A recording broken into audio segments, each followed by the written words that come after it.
Boa noite, meus irmãos. Eu quero saudá-los com a graça e a paz do Senhor e Salvador Jesus Cristo, a quem seja a glória para sempre. Amém. Vamos abrir nossas Bíblias no livro de Gênesis, no capítulo 50. Gênesis, capítulo 50.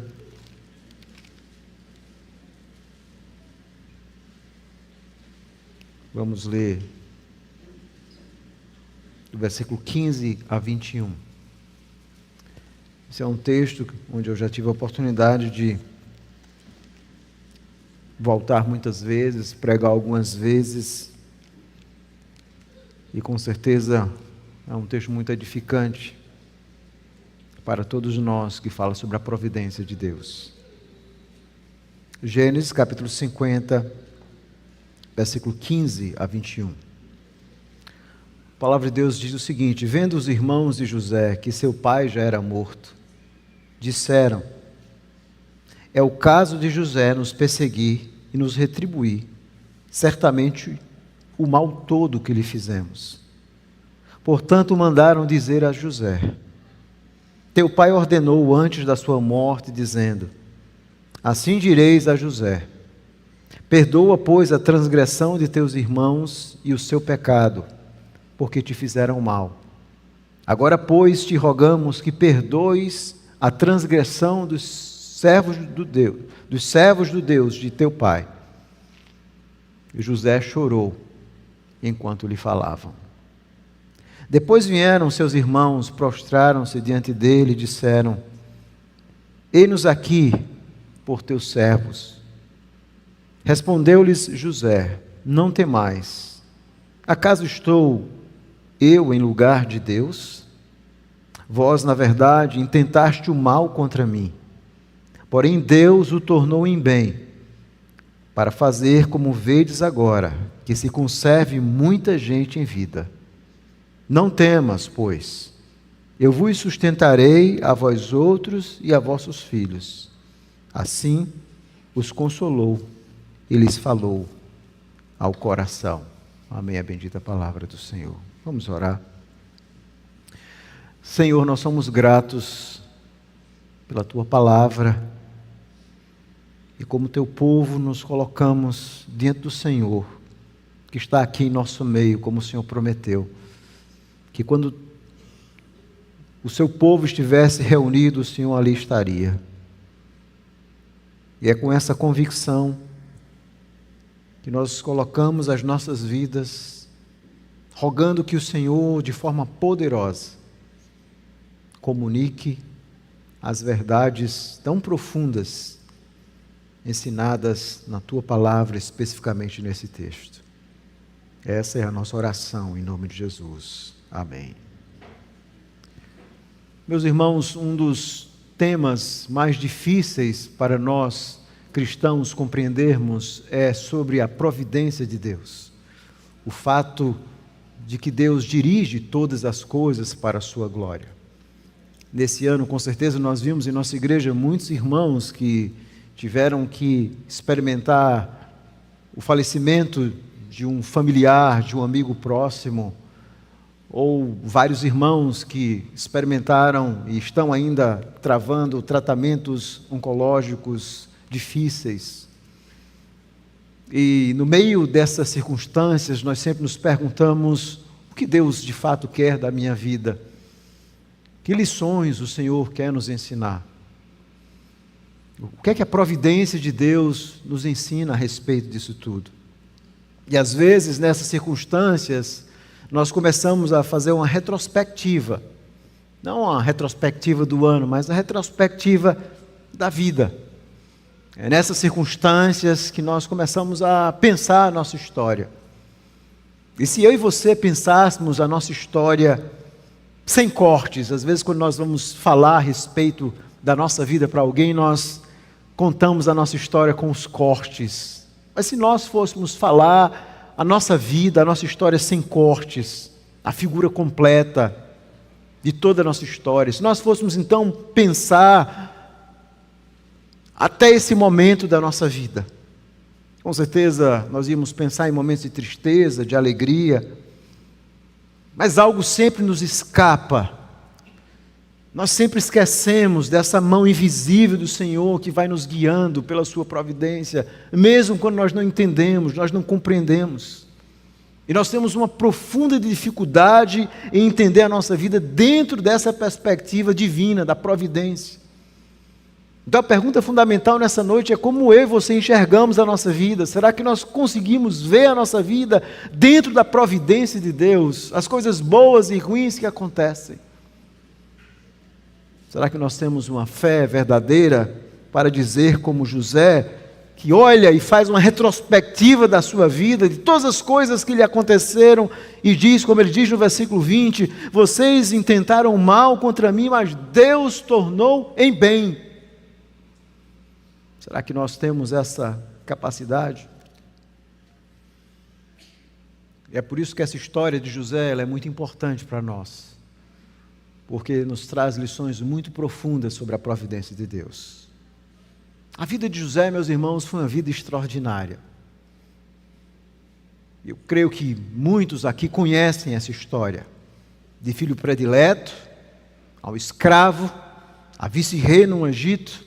Que trajetória de vida! Quantas lutas, sofrimentos aquele jovem experimentou ao longo de toda essa história. E se você não leu a história de José, você deveria ler essa história de forma atentamente.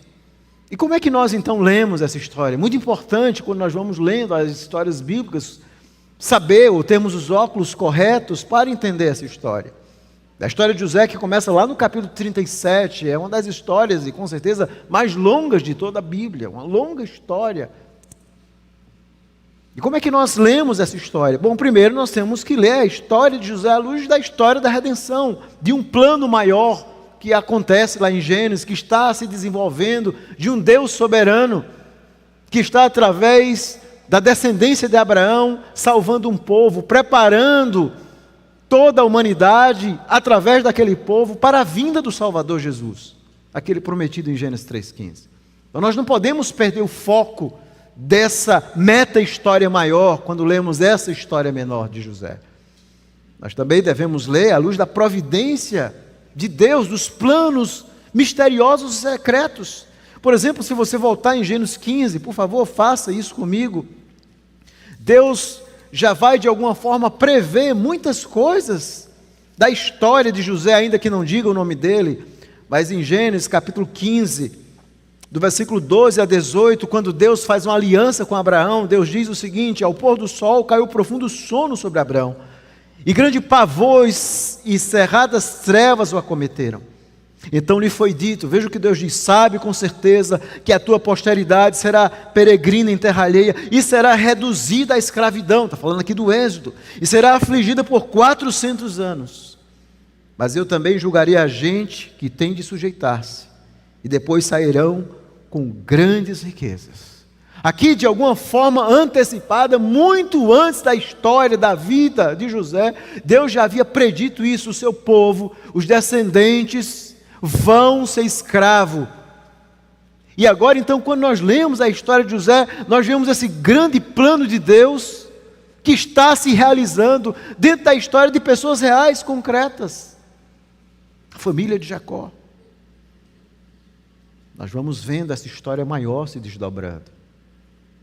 Mas nós também vemos e devemos ler essa história à luz da providência específica, lá no capítulo 37 de Gênesis. Vamos mais uma vez para Gênesis 37, onde nós temos algumas lições importantes ainda, no versículo 9 a 11, que diz assim: teve ainda outro sonho, e o referiu a seus irmãos, dizendo: sonhei também que o sol, a lua e 11 estrelas se inclinavam perante mim.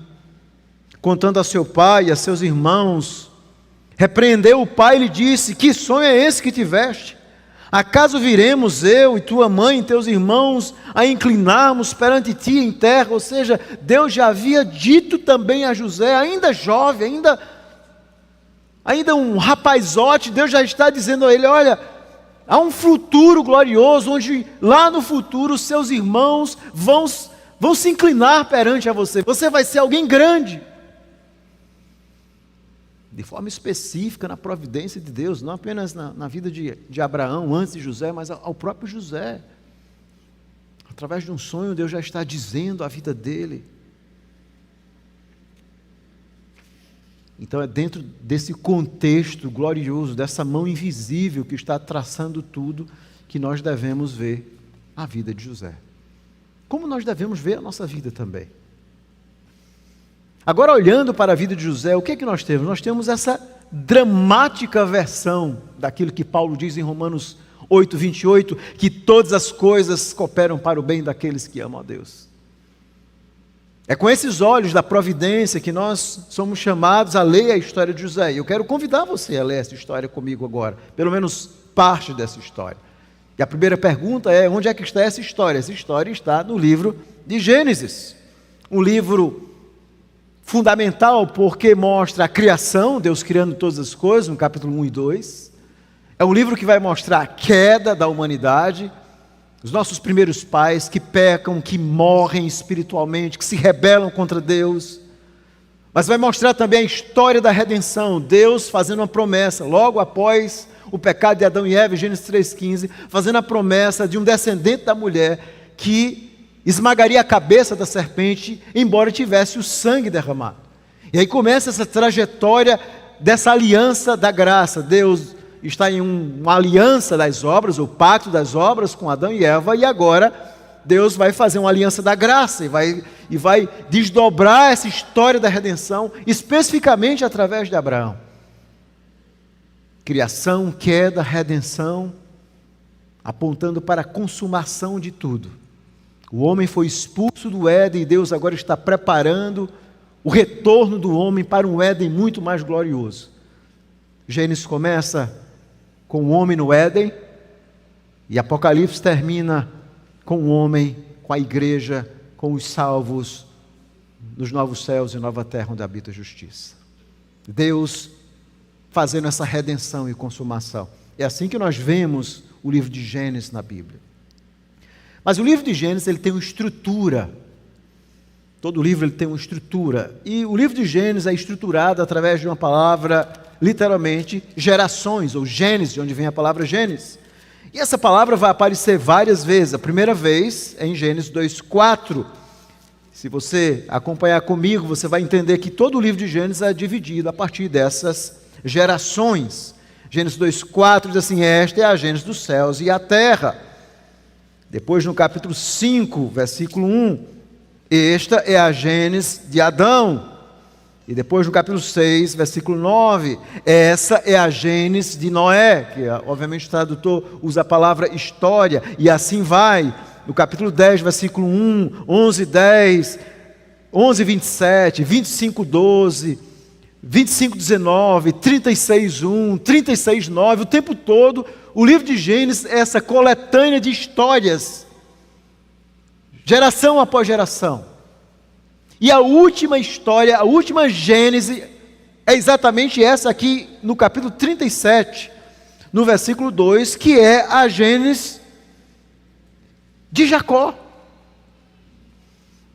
A Gênese de Jacó. Então no capítulo 37 é o momento final do livro de Gênesis, onde vai estar a história de José. Veja comigo o capítulo 37, que diz assim: habitou Jacó na terra das peregrinações de seu pai, na terra de Canaã. Esta é a Gênese de Jacó. Essa é a palavra literal. O nosso tradutor traduz por história, mas é a mesma palavra que aparece, por exemplo, no capítulo 2, versículo 4. É a Gênesis. É a Gênese de Jacó. Então é dentro dessa Gênese de Jacó que nós vamos encontrar essa história maravilhosa de José. Uma história maravilhosa. Nós vamos encontrar uma história que se desdobra em 6 grandes episódios. Essa história de José ela tem 6 grandes episódios, começando aqui no capítulo 37. Capítulo 37, versículo 1 e 36, Deus ensina a José, através do sonho, que ele faz parte de um plano maior. Deus revela a ele esse plano.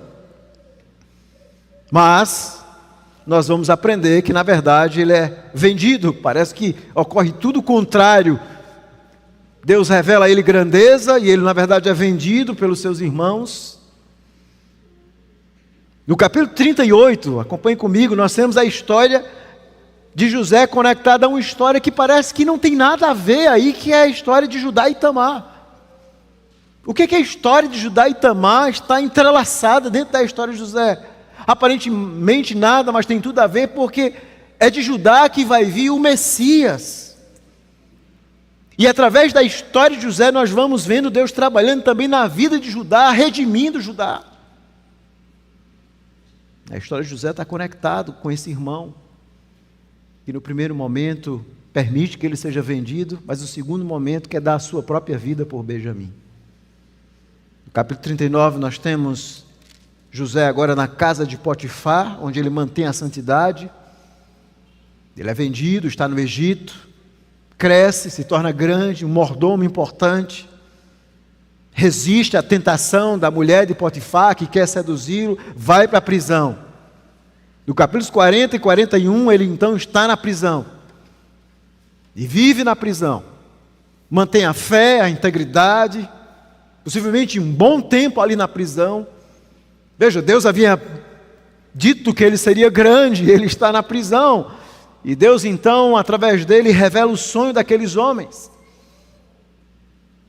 daqueles funcionários de Faraó, até que no capítulo 41, nós vamos encontrar a interpretação dos sonhos, onde ele vai interpretar os sonhos, e sobretudo os sonhos de Faraó, e se tornar o segundo homem mais importante no Egito.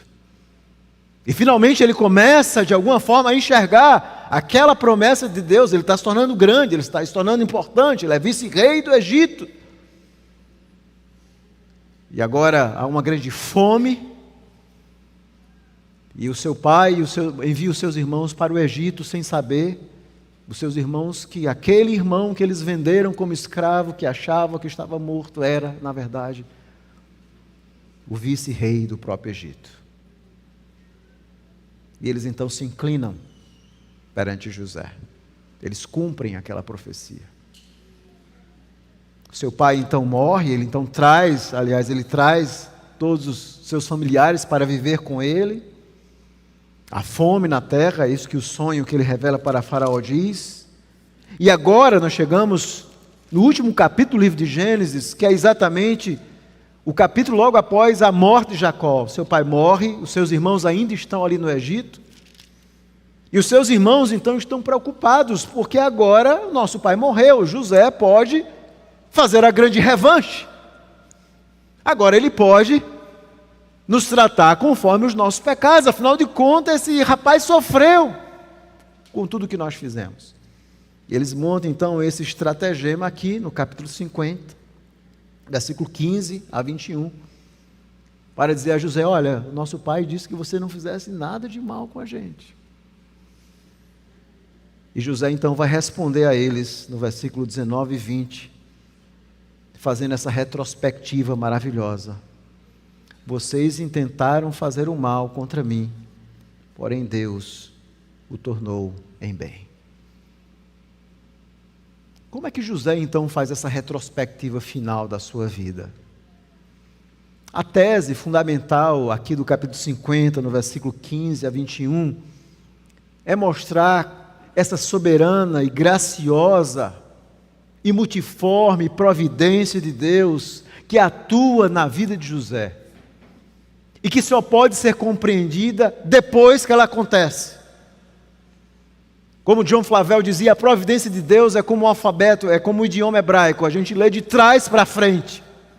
O hebraico é assim, é diferente da língua portuguesa, nós escrevemos da esquerda para a direita, o hebraico é da direita para a esquerda. E na nossa vida é exatamente assim. A providência de Deus nós só entendemos quando nós olhamos para trás.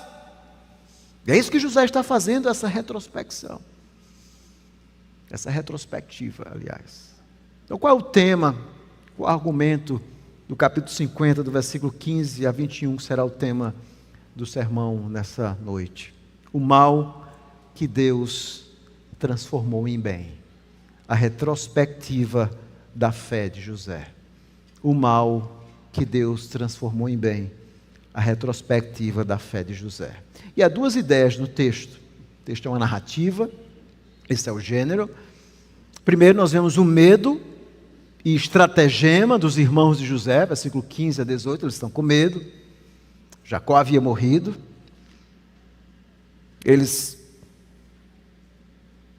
estão profundamente preocupados com a revanche de José, e segundo, a resposta de fé e tranquilizadora de José, no versículo 19 a 21. Então são essas duas ideias que o texto traz de forma muito clara. Vou repetir para aqueles que quiserem anotar: o mal que Deus transforma em bem, a retrospectiva da fé de José.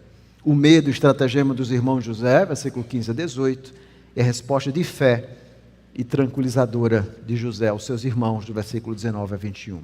Agora vamos analisar o versículo 15 a 18. O medo dos irmãos de José.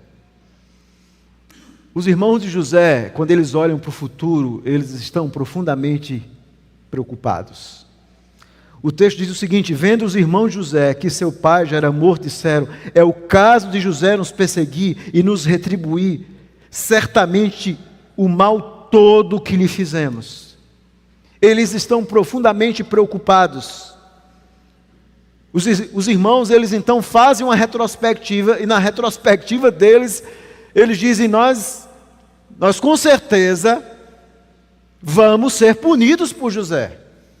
Nosso pai morreu, de alguma forma ainda era uma espécie de trava, é isso que eles pensavam. Então agora José, como um homem poderoso, vai retribuir tudo aquilo que nós fizemos. Eles haviam vendido José. José havia clamado por misericórdia. Eles lançaram ele naquele poço terrível. Eles o venderam. Eles viram com certeza José chorar, implorar pela vida dele.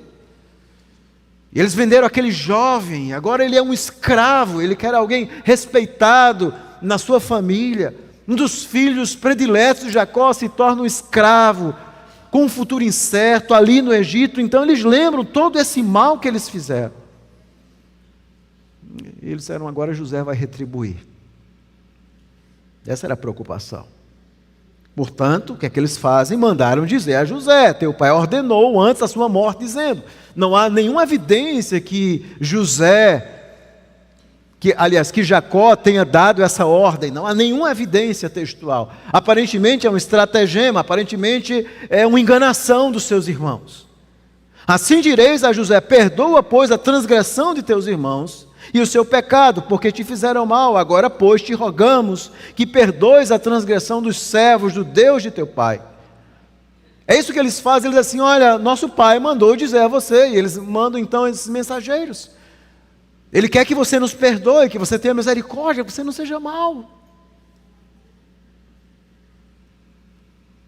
Os irmãos lembram dessa retrospectiva de maldade e eles rogam, versículo 17: te rogamos que perdoes a transgressão dos servos do Deus de teu pai. Nós somos servos do Deus de teu pai. Ou seja, em nome do Deus do teu pai, nos perdoa.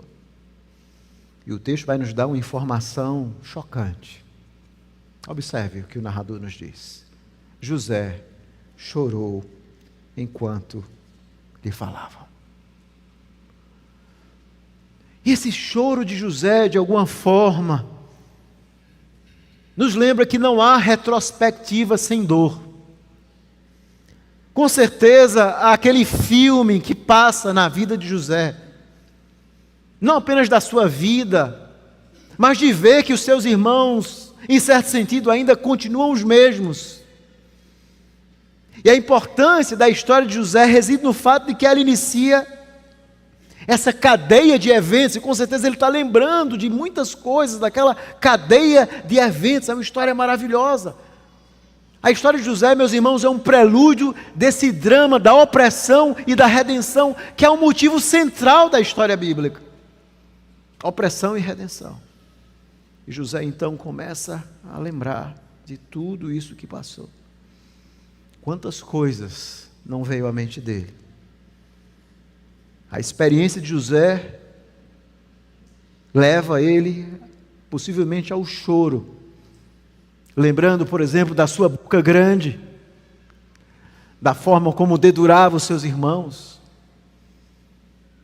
lembrando do ódio que ele motivou, lembrando e a história vai nos mostrar isso, o erro de Jacó em demonstrar o favoritismo em relação ao seu filho José, o favoritismo do pai, as fofocas entre irmãos, os ciúmes dos irmãos, os sonhos egoístas daquele menino que se projetava e que imaginava ser grande. E agora José lembra essa vida, essa história de sofrimento, de opressão, mas também de redenção, de misericórdia. Ele olha a sua vida e ele então chora. Porque não há história sem sofrimento, mesmo quando Deus está usando a sua providência. José lembra que tudo está conectado nas mãos de Deus. Obviamente Deus não é o autor do pecado, embora pela sua providência todas as coisas ocorram, e esse é o mistério da soberania de Deus e da responsabilidade humana, que nós não conseguimos em nossa mente humana infinita fazer com que se toquem, mas o ponto central é que José percebe tudo conectado. Aquilo que os irmãos fizeram foi mal, foi pecaminoso, mas tudo aquilo estava dentro desse plano maior, conforme anunciado previamente a Abraão e depois a ele mesmo. Deus, através daquela história de José, ia anunciar um padrão maravilhoso que vai percorrer toda a Bíblia: opressão, êxodo, redenção, resgate, salvação. Esse é um padrão contínuo em toda a história bíblica. E isso vai começar aqui. E José se vê parte dessa história gloriosa. E aqui nós temos a resposta dele. Como é que José então vê a sua vida? Os seus irmãos olham para o futuro e temem. José olha para o passado dele e chora. Mas ele diz o seguinte no versículo 19: não temais. Acaso estou eu em lugar de Deus?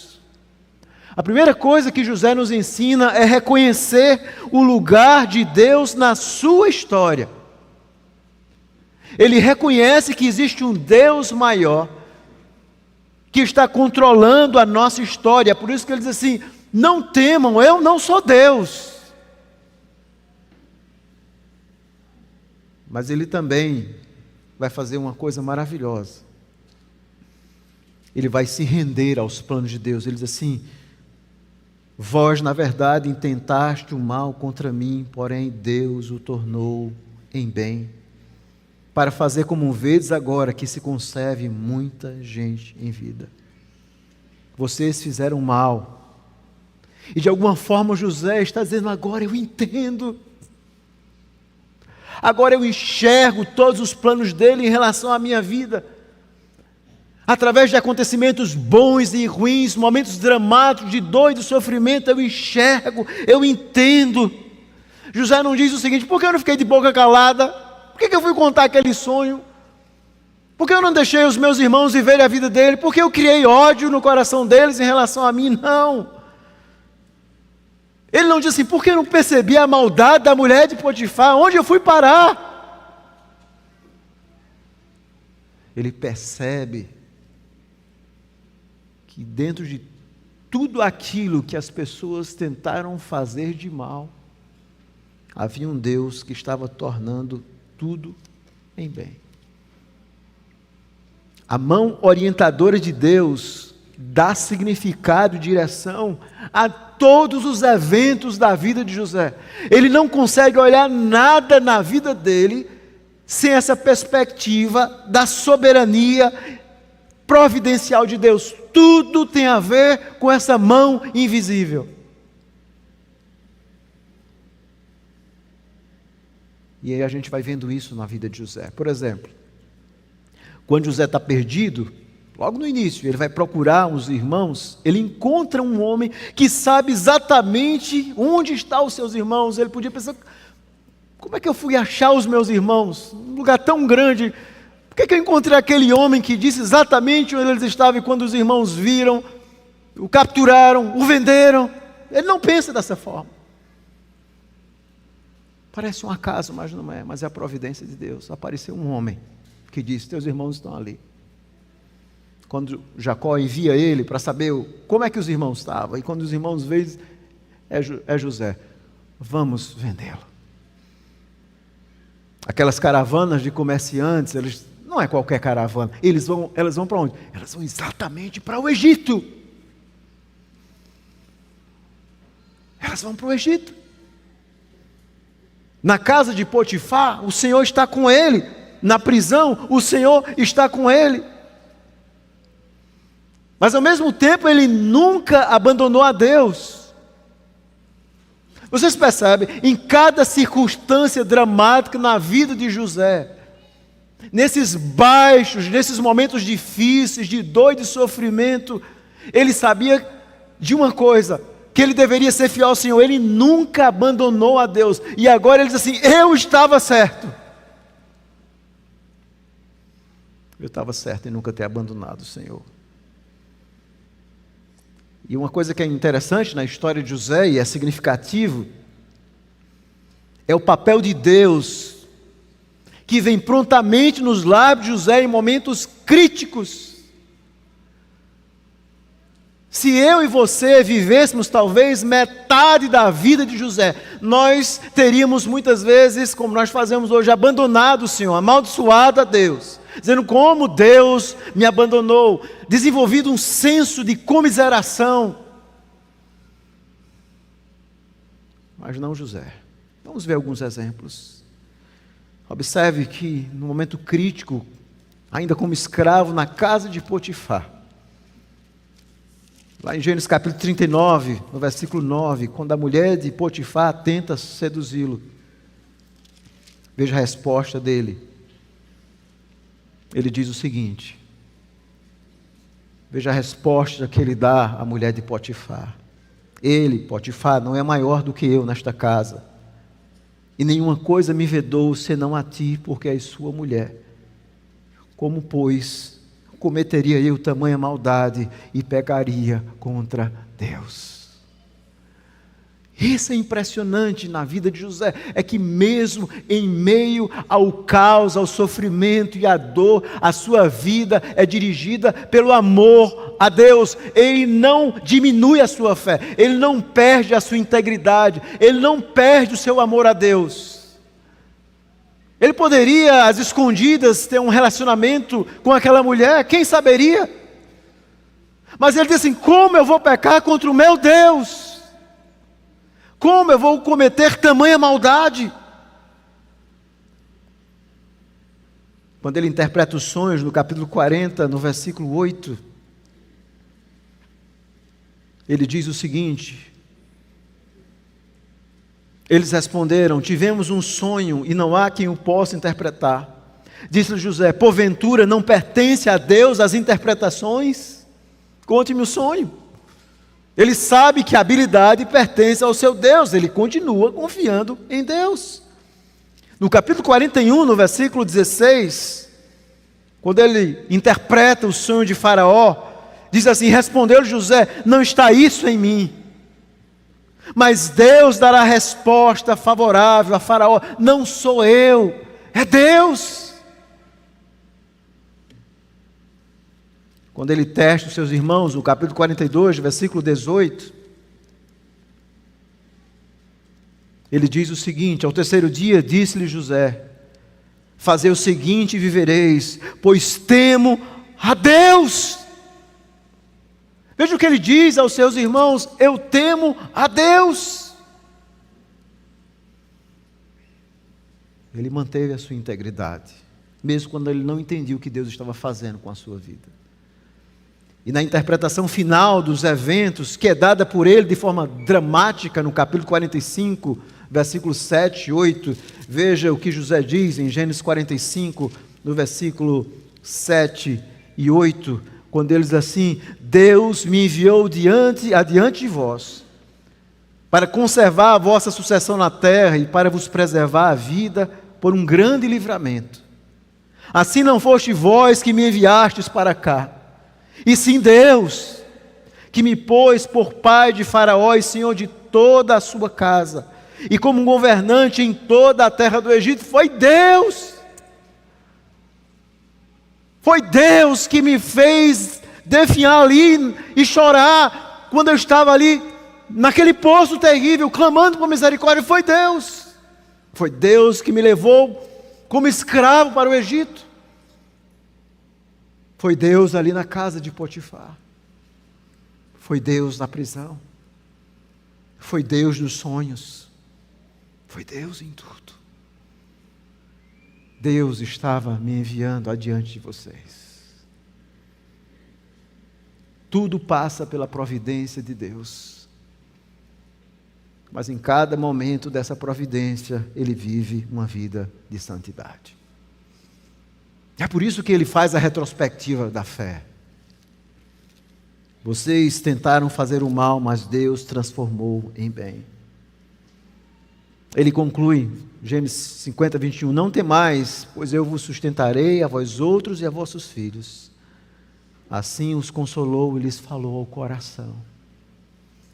Ele agiu como um pastor, como um homem que teme a Deus, que perdoa os seus irmãos, que é cheio de misericórdia e compaixão, porque ele percebe essa providência de Deus em sua vida. Que história extraordinária. E quando nós lemos a história de José, nós temos sempre que passar essa história pelo processo de Emaús. É lá em Emaús onde Jesus abre o Antigo Testamento e ensina como ele está presente. E da mesma forma que a história de José é o prelúdio desse drama que vai se desenrolar na Bíblia de opressão e redenção, geralmente através de um êxodo. Esse é um motivo central na história bíblica. José era o tipo, o prenúncio de uma gloriosa história do antítipo Jesus Cristo, que viria também como novo Israel de Deus, como Deus homem, para livrar o seu povo da opressão, trazendo redenção através de um glorioso êxodo. José era sombra, ele foi fiel, ele mostrou confiança e amor a Deus e fidelidade nos momentos mais difíceis da sua vida. E é por isso que ele é um tipo desse antítipo perfeito que é Jesus, que é fiel sempre, o muito mais glorioso José, que mesmo diante da morte, da cruz e da dor, ele é fiel a Deus. Aqui nós vemos o padrão José. Deus humilha, trabalha para nos fazer abençoar outras pessoas. É exatamente isso que ele faz com o seu próprio filho Jesus. Jesus, como novo Israel, é aquele que irá salvar e nos livrar, e nos livra dessa opressão, trazendo redenção. Mas Jesus não vem de José. Ele vai vir de Judá, do imprevisível, mostrando a graça de Deus, como Deus trabalha através de circunstâncias e de pessoas e de personagens que aos nossos olhos são intrabalháveis. Mas a graça de Deus restaura tudo. E Jesus vem resgatar o Israel de Deus da opressão, trazendo redenção. E aqui nós encontramos o exemplo da providência de Deus na vida de José. E vemos também o exemplo da providência de Deus na vida de Jesus Cristo, trabalhando em cada circunstância. Por exemplo, o nascimento de Jesus. O imperador romano poderoso convoca um censo. Mas nós sabemos, e aí José então se desloca com Maria para Belém. Mas nós sabemos que, na verdade, Deus está controlando tudo isso. Deus está controlando o imperador romano, irmãos, para que a profecia de Miqueias se cumpra, porque o Messias vai nascer em Belém. Nós vemos a providência de Deus em cada detalhe na vida de Jesus, e Jesus sabia exatamente isso. É necessário a cruz. Nós vemos esse autoconhecimento de Cristo. Ele via a figura completa.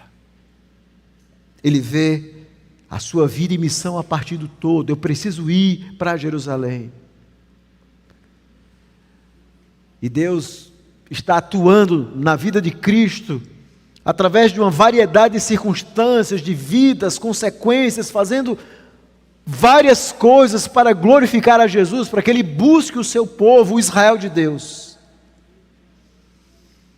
Aqui nós vemos a providência de Deus. E o grande objetivo dessa providência gloriosa é nos ensinar a confiar nesse Rei Jesus Cristo que dirige a nossa vida. Deus também, através da sua providência, quer nos fazer entrar nesse padrão de José e do antítipo muito mais glorioso do que José, Jesus Cristo. Humilhação, graça, restauração e bênção para outras pessoas. Foi assim na vida de José, na vida de Cristo, mas essa bênção que Jesus traz é muito mais gloriosa do que José, porque ele vem de fato nos resgatar, nos trazer vida. Veja, quando você compreende a sua vida dentro dessa mão invisível, tudo se torna mais fácil. É mais fácil orar, é mais fácil fazer uma retrospectiva de vida, é mais fácil compreender a nossa história a partir desse plano glorioso. Eu já contei essa ilustração e eu gosto muito dela, do pastor Sinclair Ferguson, que conta. Ele diz que certa vez estava na escola dos seus filhos. Geralmente tem aquelas programações de final de ano, onde é muito comum nas escolas americanas, as escolas terem orquestras sinfônicas ou mini-orquestras, onde os alunos tocam. E ele então conta que vai assistir, e de repente tem um regente regendo, e ele começa a observar o regente, e ele observa que o regente começa a reger a orquestra com uma mão, e com a outra mão está comendo pacotinho de M&M. Ele então começa a pensar, será que Deus é assim? Será que Deus está dirigindo a nossa vida com a mão e com a outra está comendo M&M? Será que tudo é assim para Deus? Ele então lembra que Deus não é um regente que está dirigindo a nossa vida comendo M&M.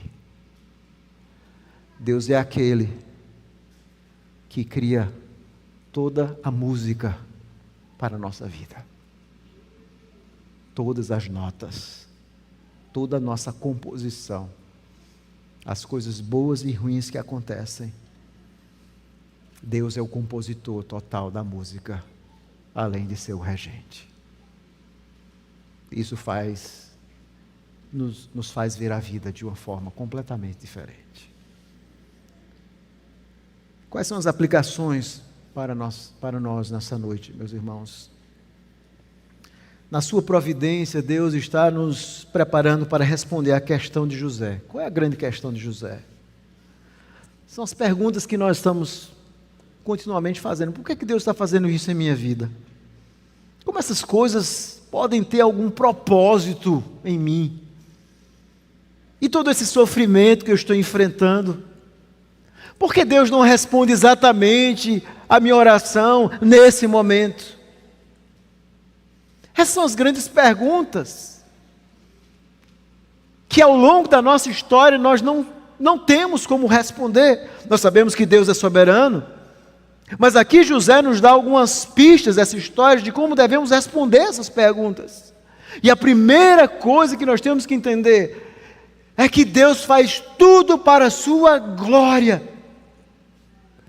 O tempo todo o problema é que nós achamos que a nossa vida tem a ver conosco, que nós somos o centro da nossa história.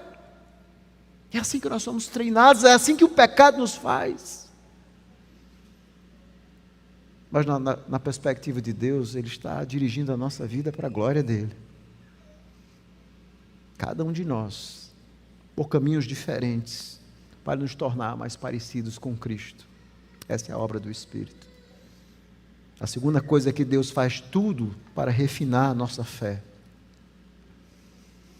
E às vezes nós não enxergamos os quebra-cabeças da vida.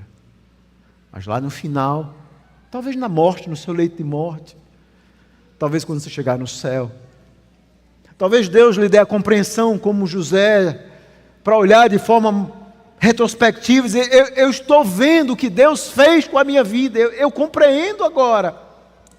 Agora eu estou entendendo. Eu entendo o quebra-cabeça da minha vida. É quando nós fazemos essa retrospectiva. Eu quero trazer pelo menos 4 lições importantes para mim e para você ainda.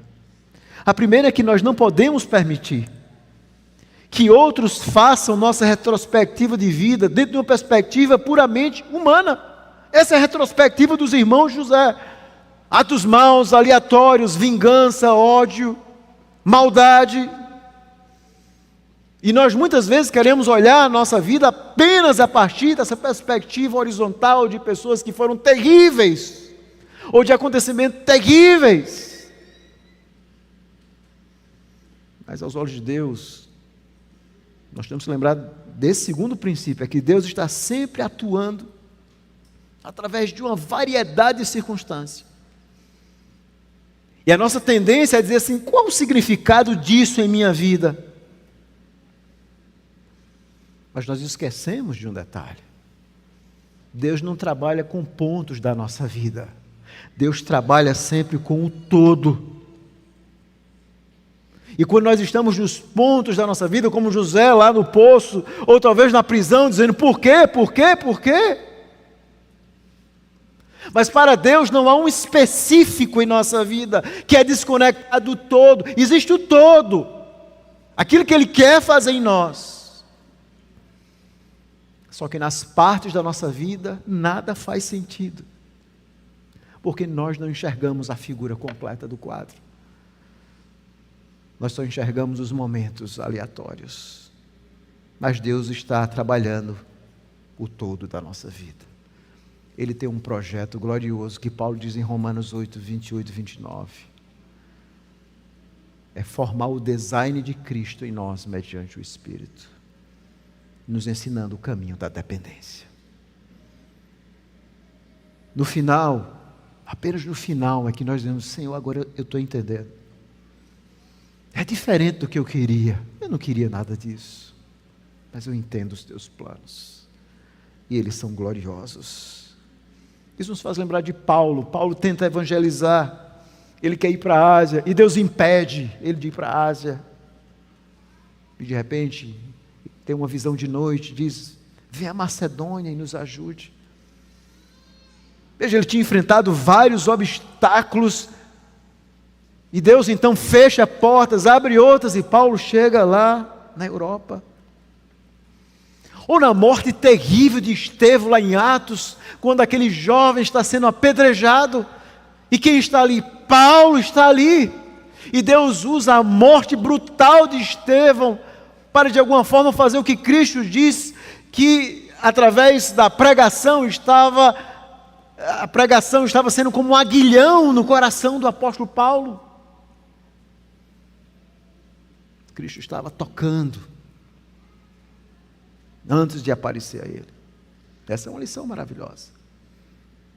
Deus está sempre atuando através de uma variedade de vidas. Esse é um princípio que nós precisamos aprender como cristãos. Precisamos sair da geração eu, que não consegue entender a providência de Deus. O nosso instinto natural é: o que o Senhor está fazendo comigo, em mim? Mas a providência de Deus nos ensina é que o que está acontecendo com você no final do dia tem pouco a ver com você. Tudo tem a ver com Cristo. E é isso que nós temos que compreender, daquilo que através das nossas vidas Deus quer fazer. E nós estamos vivendo a subcultura dos projetos pessoais. O que Deus está fazendo em sua vida não é tanto sobre você, mas sobre outras pessoas. Que você está sendo usado como instrumento para ser um canal de graça e da bênção de Deus. Ele está trabalhando o seu propósito para o bem de outras pessoas. Como é difícil entender isso, não?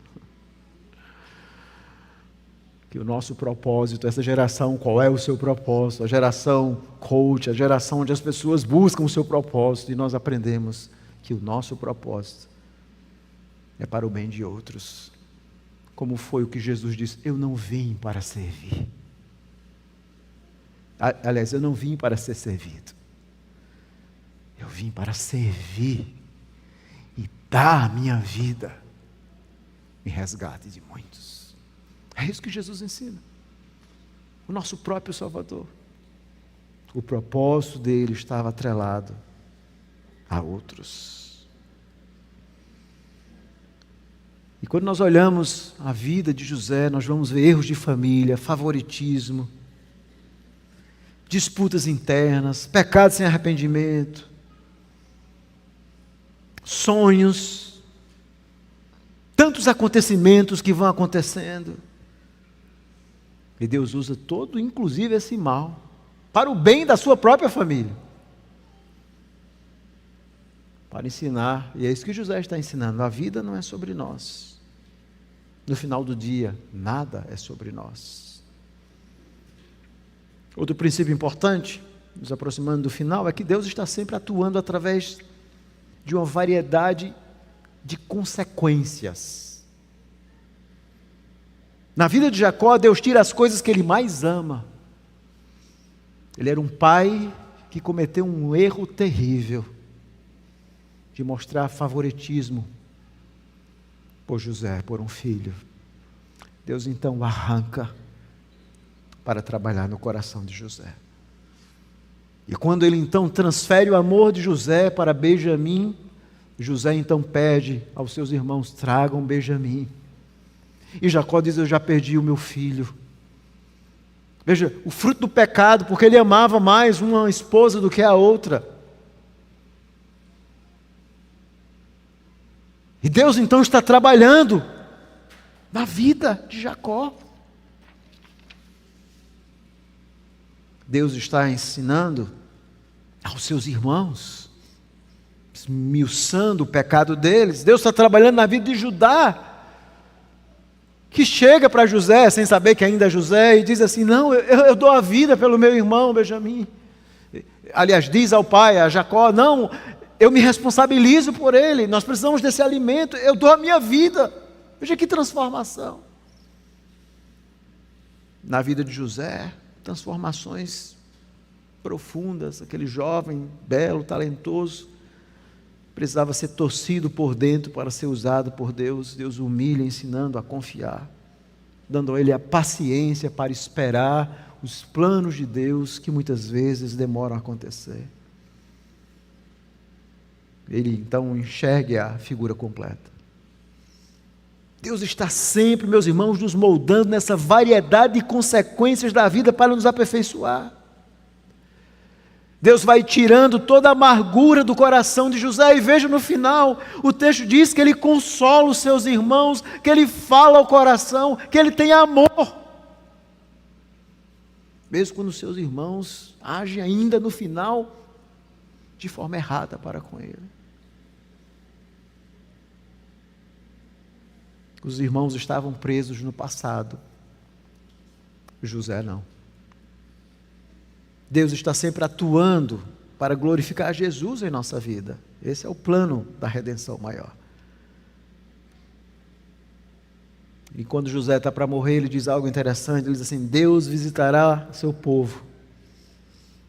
Ele diz assim: eu sou parte de algo maior que vai acontecer. Quando eu morrer, eu quero que vocês levem os meus ossos para a terra prometida, porque Deus está fazendo algo maior. Eu sou parte de algo maior, dessa história gloriosa da redenção.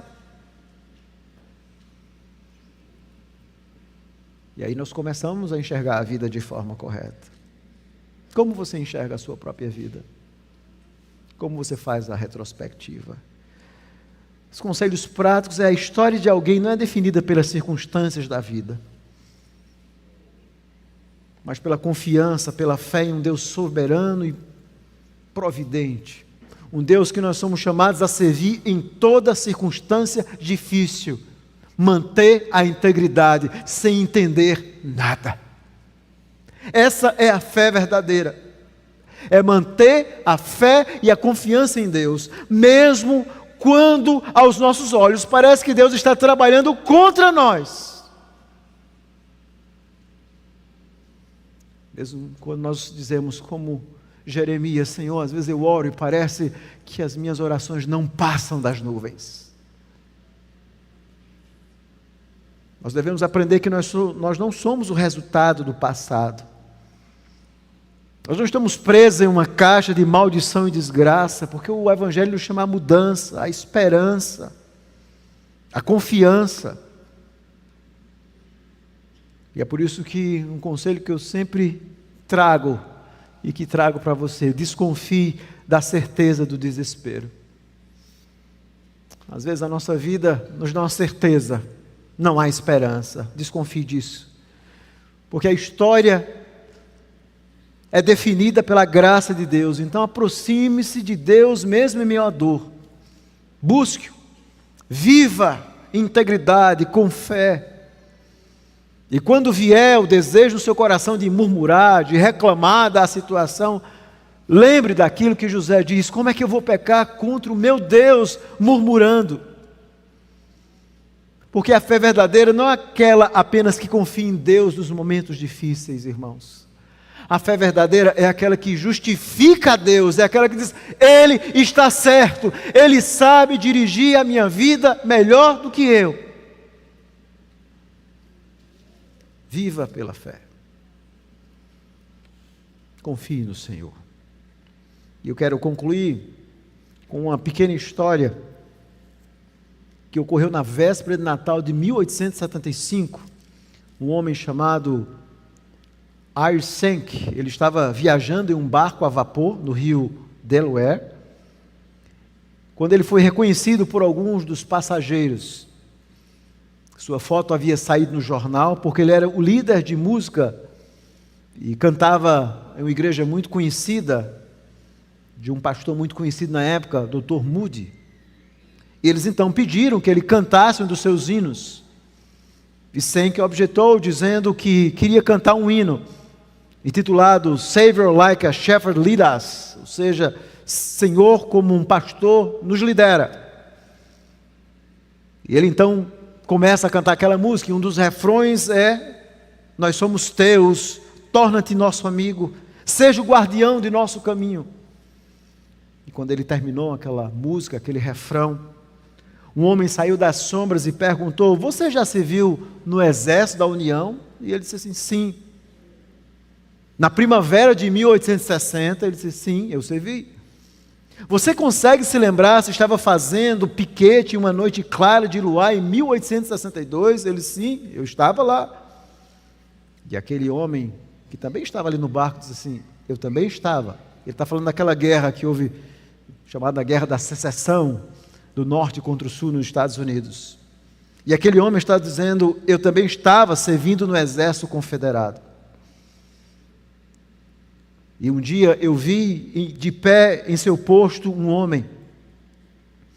E eu disse o seguinte: aquele homem tinha visto ele, em plena guerra. Ele vê ele ali e diz assim: esse não vai sair vivo, eu vou tirar a vida dele.